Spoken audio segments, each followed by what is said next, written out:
Bonjour à tous les amis. Alors aujourd'hui je vais dans un premier temps vous faire une présentation extérieure de ma Ferrari California. Alors c'est une Ferrari California de 2012.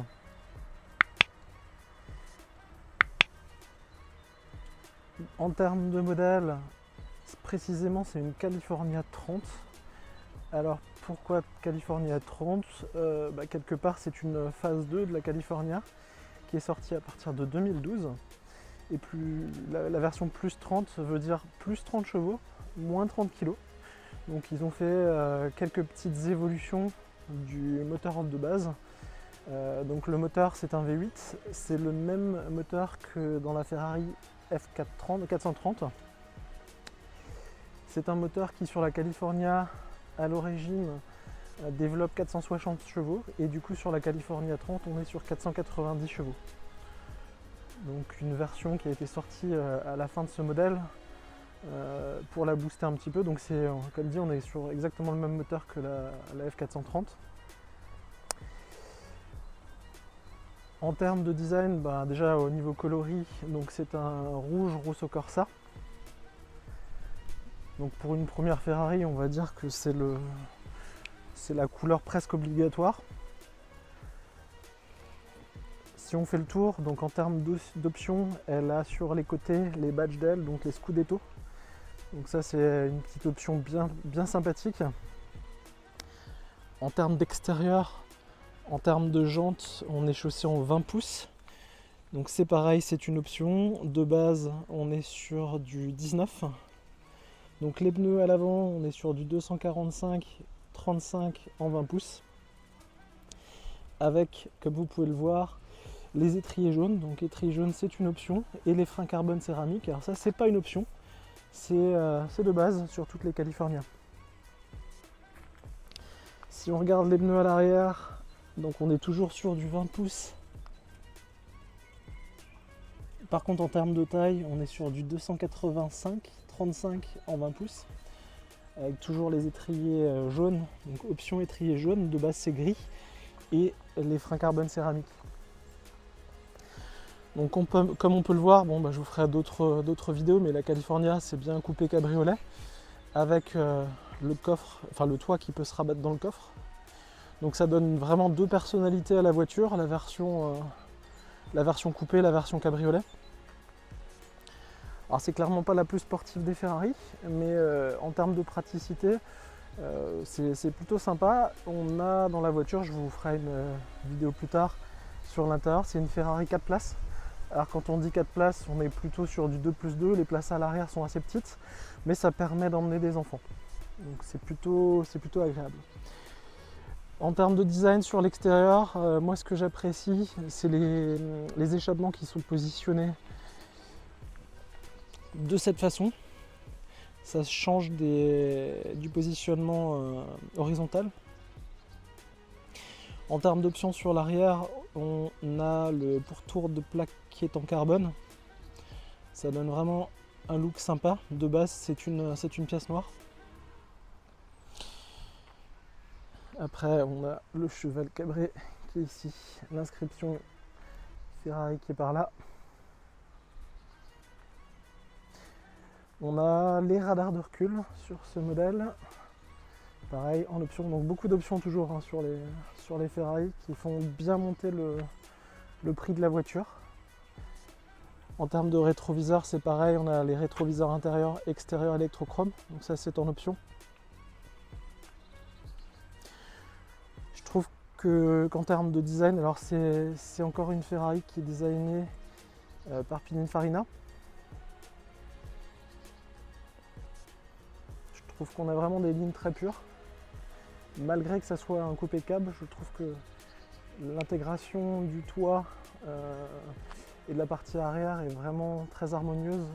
Et encore une fois, on est vraiment sur deux voitures différentes, je trouve, quand on a la version quand elle est en coupé et quand on la met en cabriolet.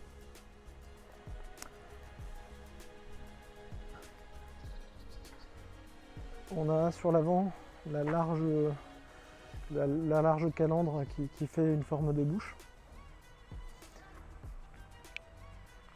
avec le logo Ferrari. Au niveau des feux sur l'avant, c'est des feux, c'est du Xeon rotatif, et avec le reste c'est des LED.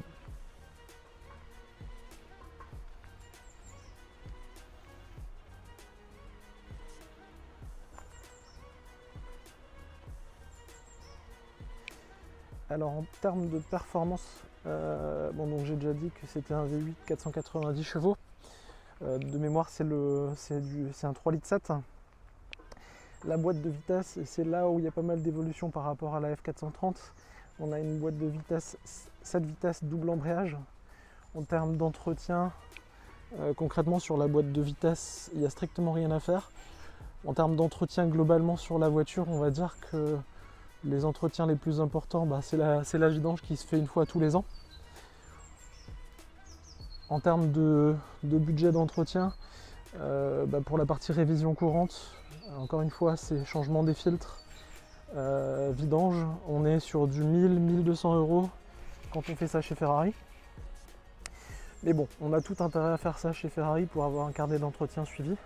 Ça va permettre d'avoir une vente plus simple de la voiture, et encore une fois, on reste chez Ferrari. Du coup, on a le programme Ferrari Approved. Donc c'est une voiture que j'ai achetée chez Ferrari à Mulhouse directement. Ce qui est bien, c'est que sur toutes les Ferrari modernes, on a de base une garantie de 7 ans. Donc là, bon, c'est une 2012, donc la garantie de 7 ans est passée. Mais ensuite, on peut prolonger la garantie. Ça inclut vraiment tous les organes de la voiture, hors les pièces d'usure. Donc là, quand je l'ai acheté, donc ils m'ont prolongé de 2 ans la garantie, mais l'ancien propriétaire avait encore une garantie active de 1 an. Ça fait que j'avais une garantie de 3 ans. Là, il me reste encore à peu près 1 an et demi de garantie. Donc on se sent vraiment rassuré. Parce que quelque part, il n'y a pas vraiment de risque, à part aller faire du circuit et commencer vraiment à consommer pas mal. Par exemple, en termes de freins, donc là, les carbones céramiques, quand j'ai acheté la voiture, donc la voiture a à peu près 50 000 km. Quand je l'ai acheté, j'ai pas fait beaucoup de kilomètres, très clairement, mais les freins à 50 000 km avaient une usure à 5%, disque plaquettes. Donc quelque part, pour un usage courant, les disques et les freins, ça fait la vie de la voiture. Après, en termes de poste de dépense, si on avait à changer les freins, là on rentre rapidement dans des frais relativement inconsidérés. On peut tabler à peu près sur disque plaquettes, sur un budget de bien 20 000 €. Donc là, ça commence à être... il faut faire attention. Voilà. Après, en termes de moteur, c'est un moteur avec une distribution par courroie HM. Donc pareil, de ce côté-là, strictement rien à faire. Pas mal de tranquillité. Je vous propose maintenant de vous montrer la partie coffre, et je vous montrerai ensuite, pour finir, donc restez bien jusqu'à la fin de la vidéo, je vous montrerai le compartiment moteur qui est quelque part l'emplacement qui cache l'œuvre d'art, on va dire, le magnifique V8. Allez, on va passer au coffre. Alors j'en profite pour vous montrer la partie clé. Alors c'est une clé relativement simple, donc c'est pas un démarrage à distance avec la clé dans la poche. On est encore sur une clé traditionnelle. Alors il faut l'insérer, la tourner, et ensuite on a bien le bouton start par contre. Donc sur la clé, donc c'est pareil, Rosso Corsa avec le cheval cabré. Un joli porte-clés carbone qui a été offert par la concession lors de l'achat. Et là, on va vous ouvrir le coffre. Donc l'ouverture est automatique. On appuie, ça se lève légèrement. Au niveau de la partie coffre, donc on a l'espèce de cache qui permet de délimiter la partie avec le toit rentré ou le toit ouvert.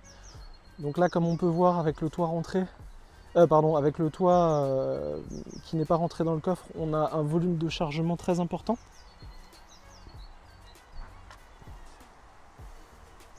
Alors là, dans le coffre, j'ai le saut de vent que je n'ai pas mis parce que là je ne l'ai pas ouvert la voiture.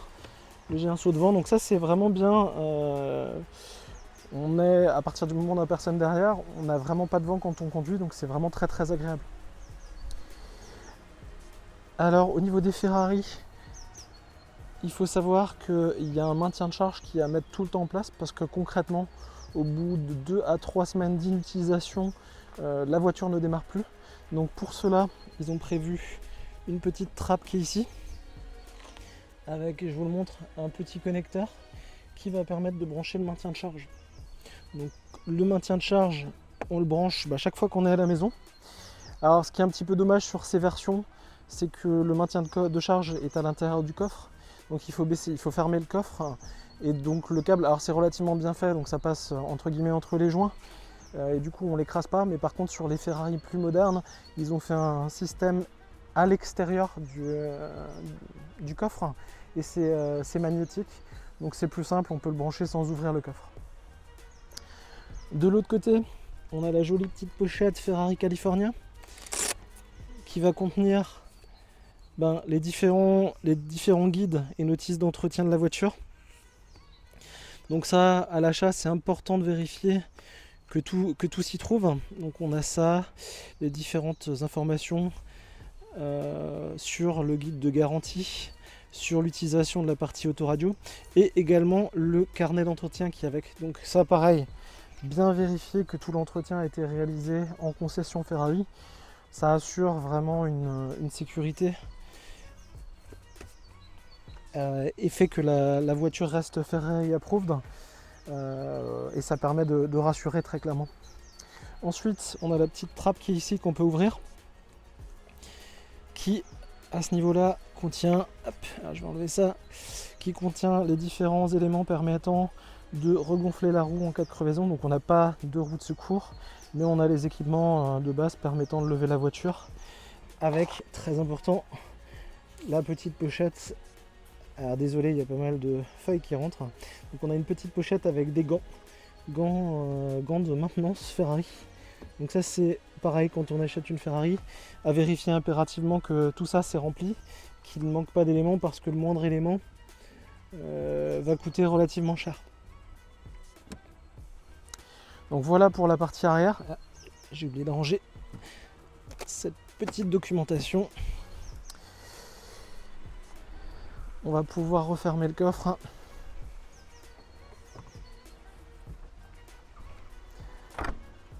Donc y aller toujours avec grande précaution quand on ferme le coffre.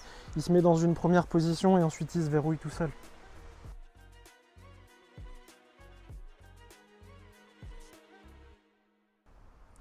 Alors, on va maintenant passer à la présentation du capot moteur et du moteur. Comme je le disais tout à l'heure, l'œuvre d'art quelque part pour moi qui est cachée dans la voiture. J'ai oublié de le préciser, donc la carrosserie de cette Ferrari est complètement en aluminium. Donc tous les éléments de carrosserie sont très légers. Par contre, en cas d'accident ou de bosse, ça devient un petit peu plus compliqué pour les réparations, surtout un petit peu plus cher. Allez, on va essayer de trouver le loquet pour ouvrir le capot et je vous ouvre ça. Et c'est parti pour l'ouverture. Donc capot qui s'ouvre très facilement, comme je l'ai dit. Donc sous le capot, on a des vérins effectivement pour lever tout ça. Alors ce qu'on peut voir en termes d'étiquette, on a l'information ici sur cette étiquette du code couleur de la voiture. Donc on voit que c'est du Rosso Corsa. En termes de moteur, alors depuis que je l'ai acheté, je n'ai absolument rien fait dans le compartiment moteur en termes de nettoyage. Donc on voit que c'est parfaitement propre. Vraiment, pour une voiture de 50 000 km, on a très l'impression que c'est neuf. Alors bien sûr, tout est beaucoup caché, avec du plastique sur les côtés, mais on peut quand même bien voir l'œuvre d'art du milieu, donc le magnifique V8 3 litres 7.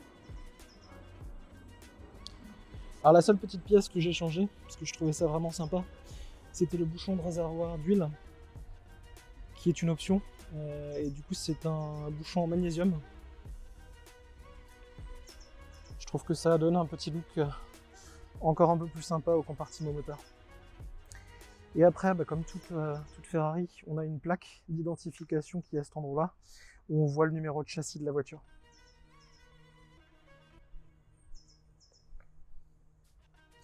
Et je vous refais encore un tout petit focus sur le moteur.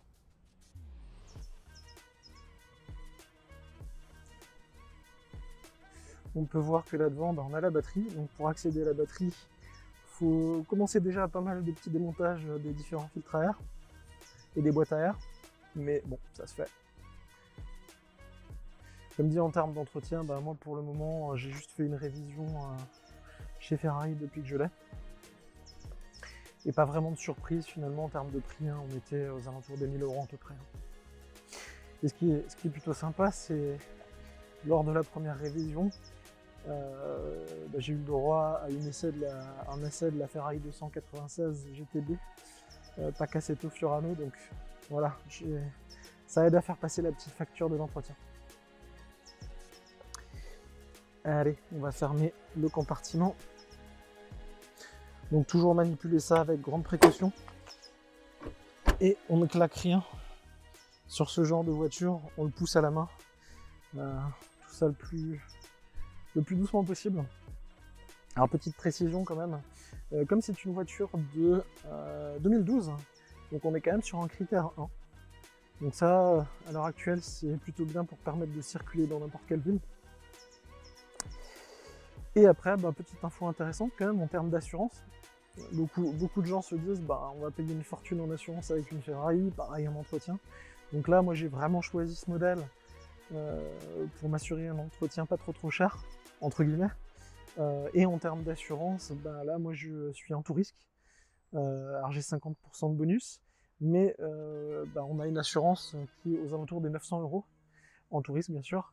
Donc ça reste, pour ce type de voiture, relativement raisonnable. Quelque part, on a vite fait de prendre une Audi, une Mercedes, une BMW, peu importe, pour des voitures classiques familiales, avec des montants d'assurance très proches. Et voilà les amis, on va refaire un dernier petit tour de la voiture, mais cette première présentation de la voiture va s'achever.